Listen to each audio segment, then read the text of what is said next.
Corona महामारी के दौरान नीट जेईई परीक्षा को लेकर कांग्रेस ने सरकार के खिलाफ मोर्चा खोल दिया है। कांग्रेस शुक्रवार को परीक्षा स्थगित करने की मांग को लेकर देशव्यापी प्रदर्शन कर रही है। राज्य और जिला मुख्यालयों पर केंद्र सरकार के कार्यालयों के सामने कांग्रेस ने विरोध प्रदर्शन शुरू कर दिया है।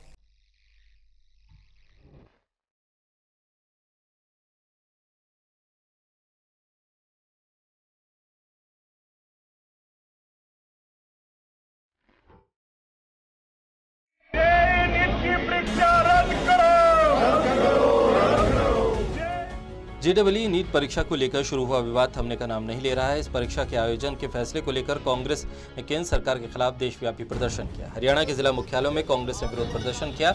अखिल भारतीय कांग्रेस कमेटी के आह्वान पर कुरुक्षेत्र के लघु सचिवालय में जेईई नीट की परीक्षा के विरोध में प्रदर्शन की अगुवाई पूर्व मंत्री अशोक अरोड़ा ने। उन्होंने कहा कि जिस तरह कोरोना अपने पैर पसार रहा है, ऐसे में परीक्षा करा के विद्यार्थियों के स्वास्थ्य के साथ खिलवाड़ किया जाएगा। जब विधानसभा सेशन से पहले सभी विधायकों के टेस्ट किए जाते हैं और सेशन को एक दिन में खत्म कर दिया जाता है, तो सरकार 30 लाख विद्यार्थियों के साथ ऐसा रिस्क कैसे ले सकती है, जिसपे विद्यार्थियों को अलग अलग राज्यों से परीक्षा के लिए आना। आज कांग्रेस पार्टी और देश की अन्य विपक्षी पार्टियों ने राष्ट्रीय स्तर पर जो जेईई नीट की परीक्षा उसको स्थगित करने की मांग की है, क्योंकि कोरोना महामारी चल रही है।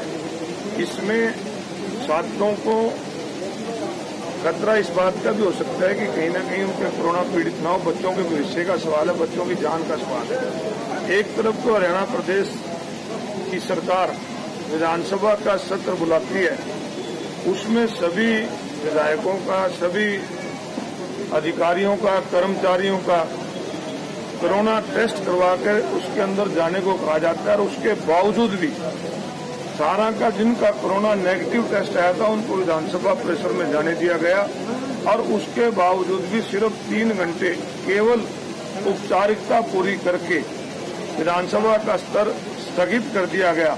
और दूसरी तरफ इस परीक्षा के अंदर लगभग 30 लाख के करीब छात्र बैठेंगे, और छात्र जो बाहर से आएंगे उनके केंद्र दूर दूर होंगे। किसी के पास साधन है, कोई बस में आएगा, कोई 3 व्हीलर पे आएगा, तो इससे उनकी जान को खतरा हो सकता है। कोरोना महामारी फैली हुई है, तो कांग्रेस पार्टी और अन्य विपक्षी पार्टियों ने मांग की है कि आज हम डीसी महोदय के माध्यम से महामहिम राज्यपाल के नाम ज्ञापन देंगे और केंद्र सरकार से मांग करेंगे कि जब तक कोरोना महामारी चल रही है, इन परीक्षाओं को स्थगित करके बच्चों के भविष्य को देखा जाए, बच्चों के भविष्य के साथ खिलवाड़ न किया जाए। वहीं दादरी के प्रदेश कांग्रेस के पूर्व सचिव अजीत फोगाट और पूर्व विधायक धर्मपाल सागवान की अगुवाई में कांग्रेस लघु सचिवालय के पास धरने पर बैठी। धरने पर कांग्रेस ने केंद्र और प्रदेश सरकार के खिलाफ हल्ला बोला, प्रदर्शन किया, नारेबाजी की।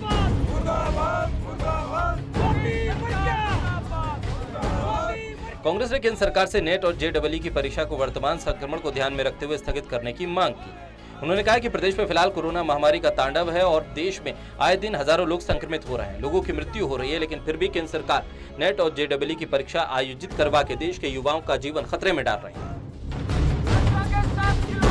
हमने धरना दिया, एक सांकेतिक धरना आज हमने दिया है सरकार को चेताने के लिए, और पूरे हिंदुस्तान की NSUI की टीम जो नेशनल स्टूडेंट ऑर्गेनाइजेशन जो कांग्रेस पार्टी की है, वो भूख हड़ताल पे दिल्ली में बैठी है। नीरज कुंदन जी आज भूख हड़ताल पे बैठे हैं इस बात को लेके कि इन बच्चों के साथ खिलवाड़ ना किया जाए।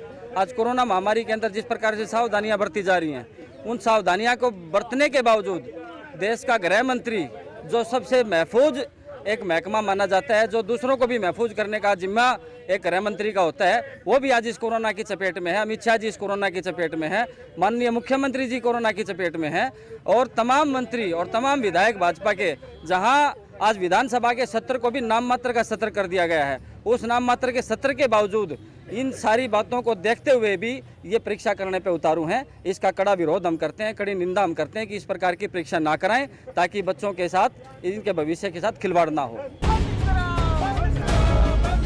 सुप्रीम कोर्ट की हरी झंडी मिलने के बाद केंद्र सरकार 13 सितंबर को जेईई और नीट की परीक्षा आयोजित करने की तैयारी में है। बहरहाल अब देखना होगा कि आगे क्या होता है। वहीं सरकार का मानना है कि प्रवेश परीक्षा को लेकर कांग्रेस बेवजह राजनीति कर रही है। चरखी दादरी से प्रदीप साहू और कुरुक्षेत्र से राजीव अरोड़ा की रिपोर्ट।